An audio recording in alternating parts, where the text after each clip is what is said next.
Fala pessoal, estamos aqui com mais uma aula de análise de circuitos elétricos e hoje a gente vai falar um pouquinho sobre o efeito dessa nossa senoide sobre o resistor, sobre o indutor e sobre o capacitor. Primeiramente vamos trabalhar com o resistor, que é algo bem simples. Está aqui a representação da tensão e da corrente. Olha só, a tensão no resistor é resistência vezes a corrente, né? Então se a gente tem que a tensão no nosso resistor é zero, a corrente vai ser também zero, né? Se a gente tem que a tensão no nosso resistor, se a corrente no nosso resistor é, não sei, 50, então, supondo um resistor de 1 ohm aqui, para ficar bem simples, a nossa tensão também vai ser 50. Se a nossa corrente aqui agora supomos 100, a nossa tensão também é 100. Aí a nossa corrente cai de novo para 50, a tensão termina indo para 50 por conta dessa fórmula aqui, 0, 0, e aí de novo menos 50, que agora essa corrente é menos 50, aí a tensão também é menos 50, corrente menos 100, tensão também vai para menos 100, porque o resistor é de 1, corrente menos 50, tensão também menos 50, corrente e tensão aqui, ó, 0, tá? Pois a relação do resistor é de 1. Mesmo que o resistor tenha outro valor, como o valor de 1000, 10.000, a gente vai ter ainda assim as duas senoides aqui, sem nenhuma defasagem, tá bom? Elas duas começam aqui do zero, ó, sem nenhuma defasagem, só muda que a amplitude da corrente vai mudar, né? Se a gente tem aqui, por exemplo, não sei, 12 volts aqui na nossa senoide, né? E aí se a nossa resistência é 10 ohms, né? Então a gente vai ter aqui que o nosso pico a nossa amplitude dessa nossa corrente vai ser 12 dividido por 10, 1,2 amperes. É bem tranquilo aí no resistor. O que acontece é a gente vai ter uma senoide também. A corrente vai ser uma senoide também. A única diferença vai ser a amplitude aí, de acordo com o tamanho do nosso resistor. Já no capacitor e no indutor, a coisa muda, tá, gente? E aí, para a gente ver essa mudança, a gente vai utilizar essa formulazinha que a gente viu lá em circuitos de corrente contínua, né? O carregamento e descarregamento do capacitor. Pois é, gente, bem aqui, vamos prestar atenção no que essa forma diz pra gente. Essa forma diz pra gente que o capacitor ele vai gerar uma corrente quando a gente tiver variação de tensão. Então, quanto maior for a variação de tensão, maior vai ser a corrente. Então, vamos olhar como que se comporta a tensão e daí a gente vai montar aqui a nossa corrente. Bem aqui, ó, a gente tem uma variação muito alta de tensão, né? A tensão aqui, né? A taxa ou a derivada, para quem for do superior, de tensão aqui, ela é alta, né? Ela sobe rapidamente, tá? Ela muda rapidamente. Então, se ela é alta, ela vai gerar um pico pra gente aqui, ó, lá no topo. Porque a máxima variação, ó, a máxima descida que a gente tem aqui, ó, e a máxima subida também é bem aqui na nossa senoide, tá?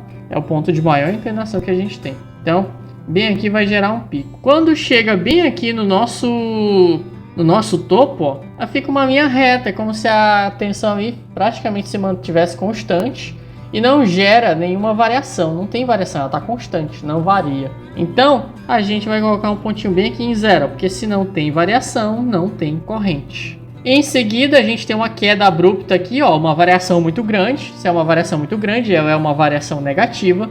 Isso aí vai gerar aqui, ó, um pico negativo pra gente.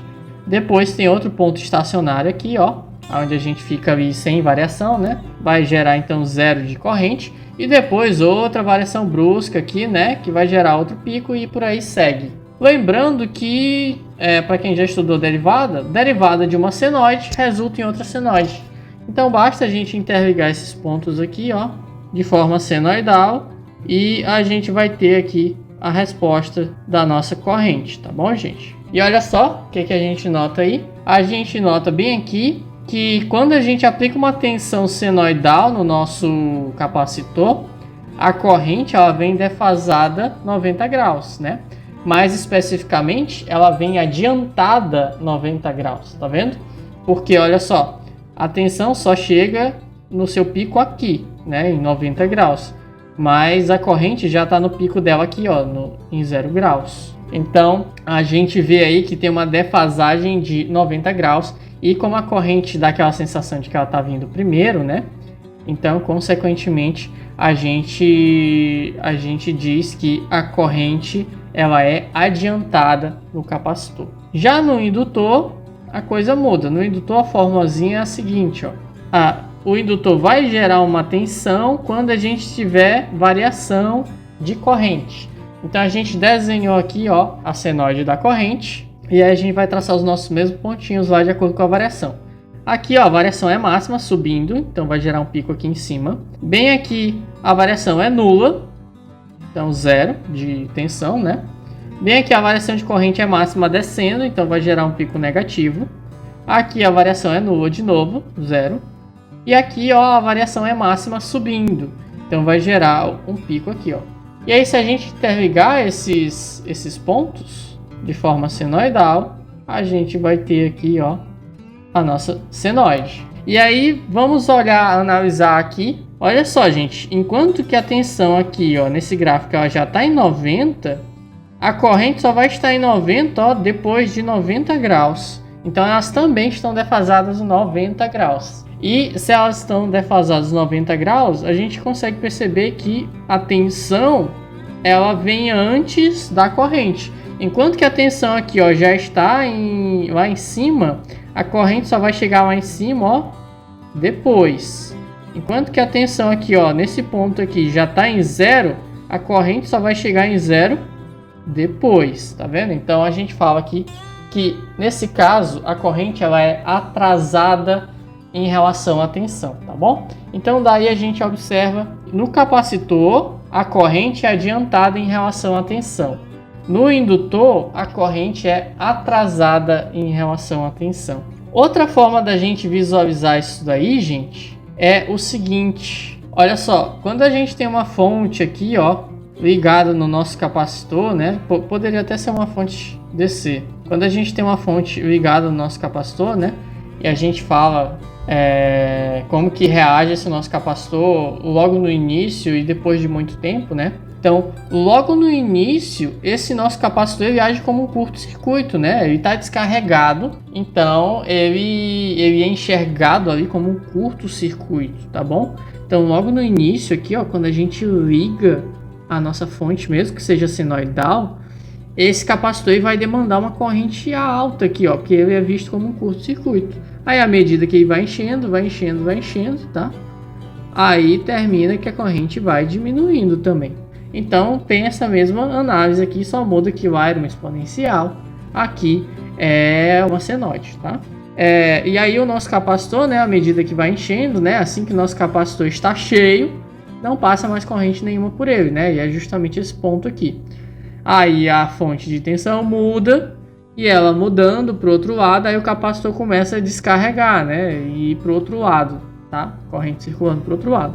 Então a gente vê aí que a gente consegue ter razoavelmente essa mesma análise que a gente acabou de ter aqui, enxergando o capacitor como um curto assim que a gente liga, né, um circuito DC, e depois de algum tempo ele vai virando aí um circuito aberto. Já o nosso indutor não, o nosso indutor ele inicialmente, se a gente ligar uma fonte aqui nele, né, como a gente viu lá em análise DC, ele inicialmente se comporta como um circuito aberto. Então a gente está aqui, ó, com a tensão máxima, e ao invés dele carregar que nem o capacitor, não, ele diz calma lá, vamos com calma. Então ele se comporta como um circuito aberto, e aí à medida que o tempo vai passando, ele vai permitindo a passagem de corrente até virar um curto-circuito. Basicamente a gente consegue ter essa mesma análise aí. O indutor ele vai atrasar a corrente, porque no início ele é um circuito aberto, então ele vai segurar a corrente, digamos assim, né? E vai permitindo a passagem dela com o passar do tempo. Já o nosso capacitor é o contrário. O capacitor